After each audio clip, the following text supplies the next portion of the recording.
Hi guys, welcome back. This is part 2 in the series I'm doing on weight loss drugs in the UK. They've obviously become very popular. In part 1 I discussed how a very close friend of mine started on the drug Mounjaro, which is an injectable weight loss drug.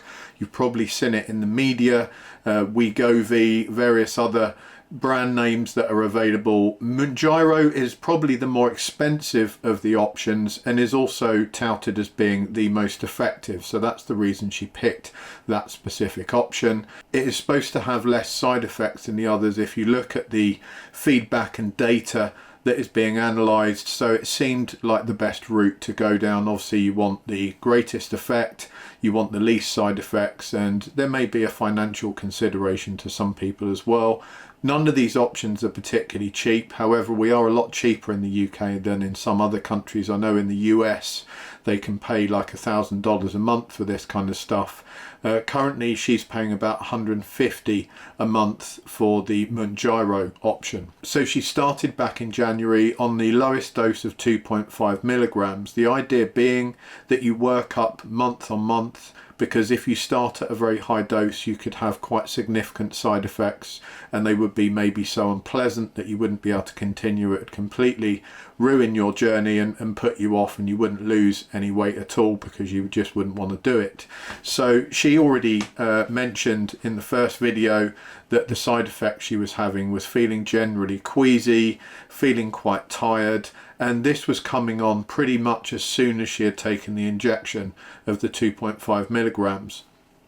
Once a week she was doing this injection, and for about 2 or 3 days afterwards she was experiencing side effects. She also said it was giving her mild upset stomach, visiting the toilet and stuff like that. So she actually changed the way she was taking it. She had just taken it in the morning. She decided it would be better to take it on a day where she could take it late in the evening, then go to sleep, ride out maybe the worst of the side effects, and then have a next day spare, so a weekend basically, where she was able to just relax at home and there was no pressure on her to work, because you don't want to turn up for work with horrible feelings and you're having to run to the toilet and stuff like that. It's embarrassing and you're in discomfort. So it's better, just in case that happens, to give yourself the best option, which is to be at home. These side effects began to dissipate slowly over the month. Obviously her body was beginning to get used to this, and she described that she just lost her interest in kind of snacking. Previously she was eating her meals, but the main issue was that between meals she was quite drawn to things like crisps, savoury snacks, sausage rolls, all that kind of thing, chicken nuggets. She was beginning to have quite a lot of her meals with those type of unhealthy options in them, and she just needed something to help her refocus. She had had quite a serious back injury, which she's waiting on a doctor's route forward on whether she needs a further surgery or whether she needs some kind of physiotherapy. But until that happens, she's unable to attend a gym and she has to take things pretty easily, and that's been going on for quite a few months now. So that's the reason that she put quite a lot of the weight on. Obviously that had a psychological effect on her as well, that if you're sat at home and unable to do some of the things you used to enjoy doing, you are more likely to then be drawn into the fridge and start snacking on things that you shouldn't be. So she wanted to re-establish her relationship with food, and this has certainly helped her do that. She has definitely lost that craving feeling that she was having, and at first she was even unable to eat her normal meals. She was finding it a real struggle to eat because she just didn't feel hungry at all. After the weeks went on, by the end of the first month, her appetite had worked up again. So she wasn't snacking still, she still didn't have cravings for junk food, but she was able to eat larger and fuller meals and kind of been back to normal in terms of meal size. She was trying to change her diet somewhat. She kind of has a little but not a huge amount. She's eating pretty much the same meals as she always did. The main thing she changed was to start taking some vitamin supplements, because she was a little concerned that if she wasn't eating that much, was she getting the right balance of vitamins and minerals. So she decided to take some basic supplements to account for that. Now, the idea in the second month would be to up your dosage to 5 milligrams, which she did. In the second month, her side effects changed slightly in that instead of having an onset of side effects as soon as she took the injection, she felt not too bad, you know, for about 24 hours after taking the injection, and then the side effects kind of kicked in, and she was finding that she was having extreme tiredness, still a very mild nausea sensation, but milder than it had been before, and again a slight issue with like stomach discomfort, stuff like that. So the main issue was really feelings of tiredness. She was feeling really washed out in the afternoons. As the week bore on, that kind of got less and less, and by the end of the week, when it was time for the next dose, it had almost gone away altogether. She had lost, by the end of the first month, you know, about 2.5 kilos. It had fluctuated up and down. It started off, she actually lost 2 kilos in like the first week and a half, which she was very excited about. But you have to take into account things like water weight as well. When you have hormonal fluctuations, that can change your weight quite considerably. So don't be disheartened if you're looking at the scales every day and they're not telling you the story that you really would like to see. You're better off looking at it as a longer term metric, because then that takes away these fluctuations in water weight. The second month, on the 5 milligrams, she didn't lose quite as much she was expecting.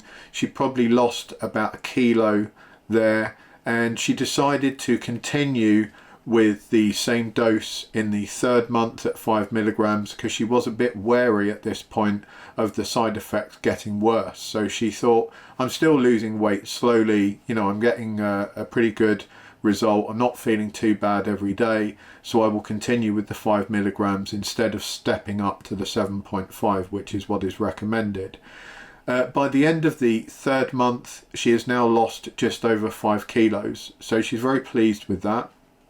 That's kind of what she was aiming for, and she's going to continue now and step up to 7.5 milligrams. So I think it's today actually that she receives her next dosage, which will be at a higher level at 7.5 milligrams, because she feels that the 5 milligrams probably isn't going to continue working. She's getting very few side effects off that now, and she is starting to feel her appetite come back slightly and cravings just creeping in somewhat. So she's going to step up the dose to the 7.5, and hopefully that will continue the weight loss journey for her. Previously she had enjoyed a few glasses of wine every week. She's still drinking about a bottle of wine a week. Now that's not recommended when you're on these things. I think the general recommendation from the pharmacist is that you shouldn't drink at all. I haven't read anywhere that there's a specific interaction that makes that dangerous per se, but obviously if you're trying to lose body fat, then avoiding eating junk food and drinking alcohol are very sensible things to do, because they're going to have the adverse effect. And I do think that if you drink alcohol and you already feel nauseous and you already got an upset stomach, that's probably a pretty bad thing to do in terms of making your side effects worse. So I think it's more to do with lessening side effects than anything else. Obviously if you go out and get blind drunk on any type of medication, there's a risk there that there could be some unknown significant problems that occur with that. So we certainly wouldn't recommend anyone goes and gets blind drunk. But I can tell you that she's had, you know, the odd glass of wine and nothing serious has happened. She is now re-evaluating her way forward, because I think having the 5 kilo weight loss has really given her a kickstart. It's made her feel pretty good about herself, and she's now looking at making serious changes in her diet to continue this after she comes off of the drug. And that's really, I think, an important thing to consider when we make judgments about people using these drugs. If you were just using it as a kind of short-term fix and it was giving you a significant amount of weight loss, and then you just went back to your old style, you know, that's not going to be beneficial to anyone. It's just a waste of money, because in no time at all you're going to put all that weight back on. You're just going to revert back to what you were before.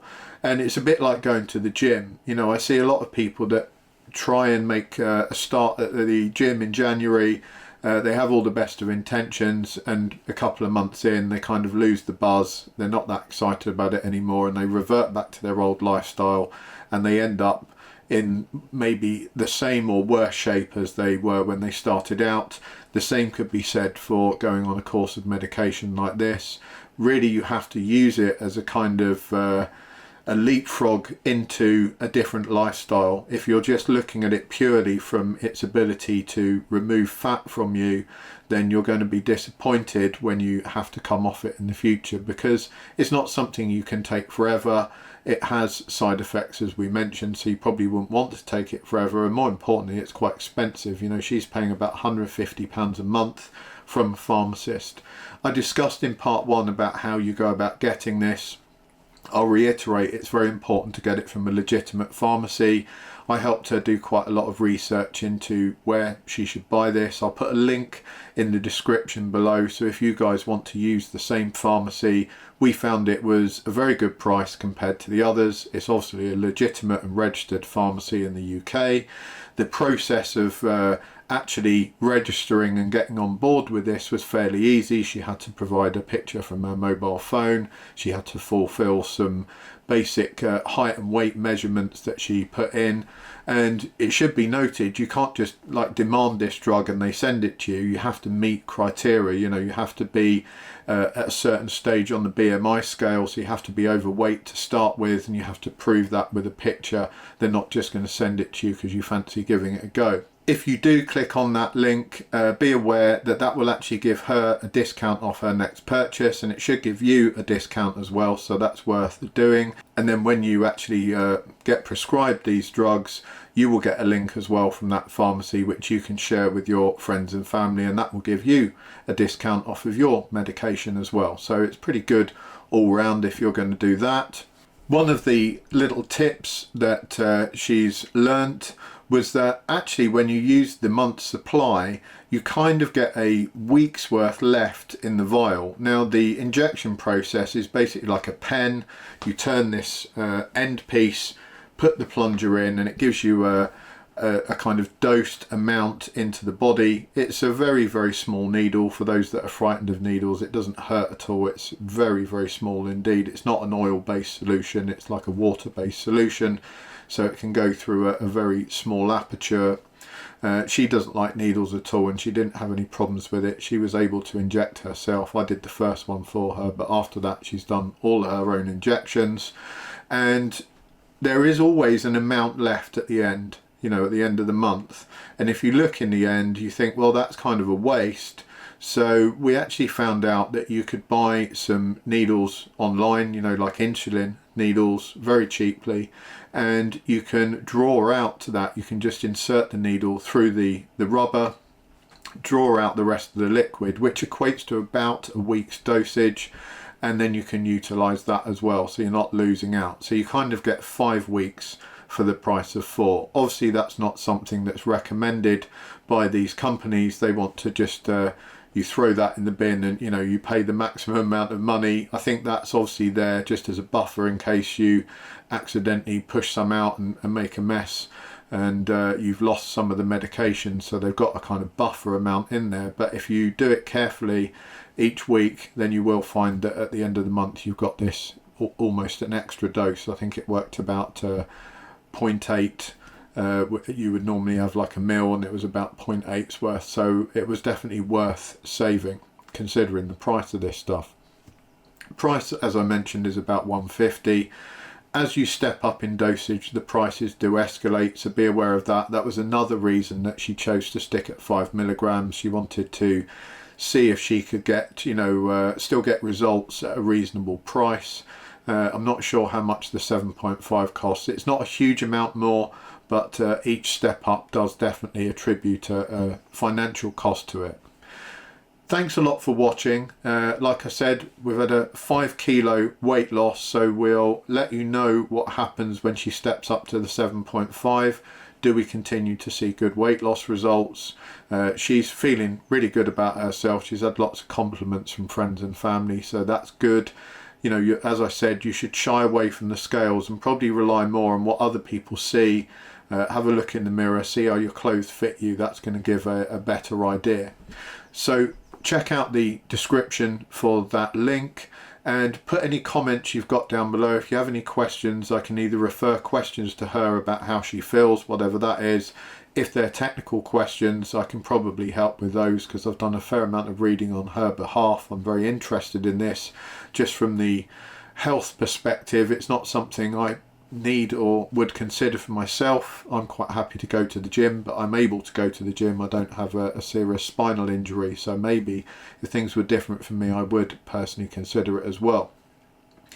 Thank you very much. Take care. I'll catch you all next time.